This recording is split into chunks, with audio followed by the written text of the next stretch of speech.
And a good Saturday to you, Kyle LaBoria here. Time for your KGFW Rewind as we take a look at the previous week's game right here on KGFW that was played by the Kearney High Bearcats. This edition of the Rewind, the game that occurred last night, the 10-0 Kearney High Bearcats taking on an Omaha Westside team that has a lot to prove. Omaha Westside coming into the game 8-2. This would be a game of the stereotypical unstoppable force taking on an immovable object. The unstoppable force, the Omaha Westside Warriors. They come into the game an offensive juggernaut. They needed 2 touchdowns that they scored in the span of 21 seconds the week previous to carry them to victory over Lincoln Pius X. Their starting quarterback, Dylan Plotz, comes into the game with 2,500 yards in the air. He's also thrown for 27 touchdowns. Their starting running back, Jaden Coles, over 1,000 yards rushing on the season, and he's got 26 touchdowns total between rushing, catching, and a couple of kickoff returns for touchdowns. They come up against the best defense in Class A, bar none, in the Kearney High Bearcats. Kearney High coming into the game only allowing opposing offenses to score 7.2 points per game. Yeah, you heard it here. Over a span of 10 games, the Kearney High Bearcats are allowing their opponents to just score a touchdown. They also come into the game plus 13 in giveaway takeaway. The defense loves to put pressure on opposing offenses and loves to take the ball away. So let's just jump into the game. The Omaha Westside Warriors would win the coin toss. They would defer to the second half. That gives Kearney the opportunity to strike first. They would start with a quick first down, and then they would go 3 and out. Means they would have to punt it away. Omaha Westside would take their first drive on their own 42 after kind of a bad kick by Coster. They would go 10 plays, and this would happen. And it's 4th down for Omaha Westside on their opening possession, but they are in field goal range. Jack Bush has hit 8 field goals this year for Omaha Westside. This will be a 40-yard attempt. I think it's Peter Navoa that is kicking. The hold is down, his kick is up, and his kick is good. And Omaha Westside will get on the board first. 3-0 with 6:59 to go in the first quarter. You know, I asked Dave during the commercial break how long the Kearney High team spent behind this season. He didn't have an answer, but both of us came up with the fact that it wasn't very long. Kearney would take the ball on their own 25 and start their second possession of the game. They'd get a quick first down, and then the Omaha Westside defense would really step up, giving Coster all sorts of fits. Cannon Coster coming back for his first game from injury. All of a sudden, the Bearcats would be faced with another 4th down, and it looked like it was a punt situation. Well, head coach Brandon Kuhl, seeing the momentum going the wrong direction, calls Cannon Coster's number. 4.5 minutes to go. First quarter, Kearney High trailing by a score of 3-0. Back to take the kick for Omaha Westside. It's Caleb Schweigert, a 5'9", 170-pound senior. He stands at his own 17 to kick it away. Cannon Coster at his own 32. And Coster wants to run with the football. It's a fake. He'll have the first down and more. He's at the 40. He is going to stumble across the Omaha Westside 30. 1st and 10 Bearcats. A little bit of trickeration from head coach Brandon Kuhl. And the Bearcats have it in Westside territory at the 28-yard line. A fake punt. Yeah, we haven't seen that too many times from the Kearney High Bearcats this season. Well, we haven't seen too many punts, period, from the Kearney High Bearcats this season. They'd get a little bit of the momentum back, but Omaha Westside showing that they are not a force to be reckoned with, especially with plays like this. Coster heads back into the huddle.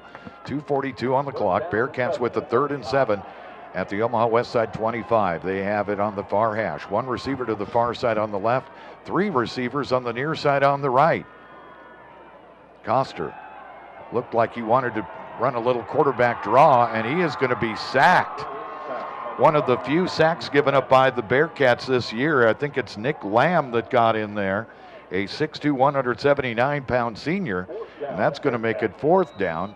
I'm not going to lie to you. After that sack, it looked like all of the momentum in this game was going to be firmly in Omaha Westside's favor.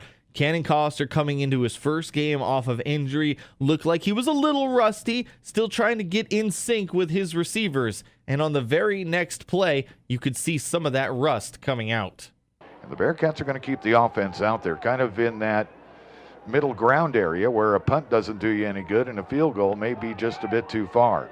One receiver right, one left, I formation. Studi the deep back. Coster under center. Wants to throw. Under pressure. Rolling to his right. Looking downfield. Looking, and that one is going to be, is it picked off? They will say it's an interception. Coming up with the football was Tyson Guzman. Cannon Coster throwing just his 2nd interception all season. The good news for that interception is it occurred deep in Omaha Westside territory and didn't really hurt the Bearcats too much as it came on 4th down anyways. Well, the Kearney High defense has said we've had enough of this malarkey. They would force Omaha Westside to go 3 and out and punt the ball away. Unfortunately, it would be a great punt for the Warriors. They would trap Kearney all the way down on their own 18-yard line. And that's how the first quarter would tick to an end with Omaha Westside up 3-0. And it looked like the momentum was still pretty firmly in their favor. The first play of the second quarter, however, would start the Kearney High engines in a big way. Welcome you back as we begin the second quarter of action. Bearcats trailing 3-0. Bearcats have it 1st and 10 at their own 28. The Bearcats now moving from our right to left towards the north end zone here at UNK's Ronald Carroll Cope Stadium at Foster Field. Maisner now in at running back, lined up on the right side of Coster. Pitches it to Maisner, wants to get around the right edge, finds a seam. He's gone, baby. He's at the 40. He's at midfield. The 40, the 30, the 20, 10, 5. Touchdown, Miko Maisner, 72 yards. And the Kearney High Bearcats are the first to push it into the end zone and take the lead here with 11:49 to go in the second quarter. In case you were wondering, that 72-yard touchdown run, the longest of Miko Maisner's season. It's also the longest touchdown play of the Kearney High Bearcats season as far as the team is concerned. Well, Omaha Westside, desperate to get anything going on their very next possession. They'd start with the ball on their own 20, and then a 45-yard pass from Plotz would put them already into Kearney High territory. Another 13-yard run after that, and it looked like Omaha Westside was going to get back. It was going to get into the end zone quickly. Well, the third play from the line of scrimmage in the next drive, the Bearcat defense shows its force. Here's a quick strike. That one is tipped up at the line. It's intercepted by Nate Murray at the 5. He's still with the football and will be dropped at the 14-yard line. An interception by Nate Murray, and the Bearcats will turn away this Omaha Westside offense. That ball was tipped at the line, and I believe it was Hunter Novacek that got a great big paw up there and knocked it up in the air where Nate Murray picks it off.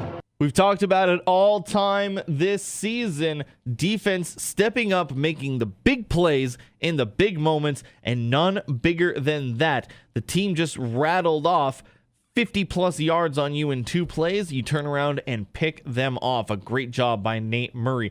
Kearney would take the interception. They wouldn't do much with it. They'd get a first down, and then they'd be forced to punt it away. Omaha Westside would take a penalty or 2 in their next possession, and they would be forced to punt it away. So with 5:59 left to go in the first half, Kearney would take the next drive at their own 38-yard line. They'd rattle off a couple quick runs, just trying to run the clock out and get anything going on the ground against this team, and that's when disaster would strike once again for the Bearcats. Jorgensen, the fullback, lined up on the left side of Coster in the shotgun. Coster will keep it himself, a little ISO play, and he'll run over a defender for Omaha Westside, and then Coster fumbled the football, and they're going to say Westside has possession. Coster on the seat of his pants, pleading his case with the official, but is not going to win that one. A fumble by Cannon Coster. I tell you what, Dave and I have watched a lot of football this season for these Kearney High Bearcats, and both of us have not seen head coach Brandon Kuhl as absolutely mad as he was at that call. He was standing literally right in front of Coster when that fumble occurred, and he was in the official's ear, down on contact for probably a good 2 minutes. Would not be availed. The fumble would stand, and Omaha Westside would take over. Well, Kearney has been known for its defense, and they would have to step up again. Omaha Westside, that fumble occurs on their own 47-yard line. And with 4:30 left to go, that puts them in great position to get some points on the board before the end of the half. This Kearney High defense, however, says, they would turn them away big time. Take a listen. It is 4th and 1 for Omaha Westside at the Bearcat 44. An I formation behind Dylan Plotz. Plotz wants to push it across the line, and he is going to be turned away by the Bearcat defense. Hunter Novacek, Davis Skiles, Thad Huber, all there. And on 4th and 1, the Bearcat defense bows its neck and turns away the Westside offense.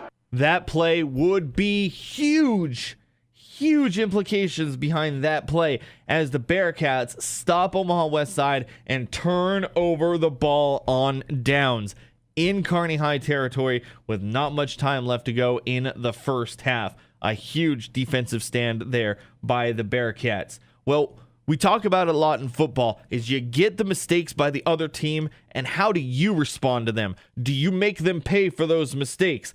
Matt Studi sure as heck does make them pay for those mistakes. They have put the sticks down. It is 1st and goal. 2 receivers to the left. Coster under center. Studi, the deep back, handed to Studi. Takes it off right tackle, and he's going to go into the end zone. Touchdown, Matt Studi. His 13th touchdown of the year. It's a lucky number for the Bearcats, who now lead 13-3 with 2:10 to go in the second quarter. Matt Studi doing a lot of hard work for the Bearcats all night long. Omaha Westside would go 3 and out. They would be forced to punt, and it would be a terrible punt for Omaha Westside. Would give Kearney the ball back with 1:20 left to go in the second half. They would get all the way down into chip shot range, and Gabe Hines would miss a field goal. He missed the point after attempt on the Studi touchdown, and then he missed a field goal. Both of them were shanked well left. Kind of a weird end of the first half for Gabe Hines. That's how your first half would end. Kearney would go into the locker room up 13-3 over this Omaha Westside team. We're going to take a quick break. When we come back, we got second half action right here on the Kearney High Rewind, only on KGFW. KGFW.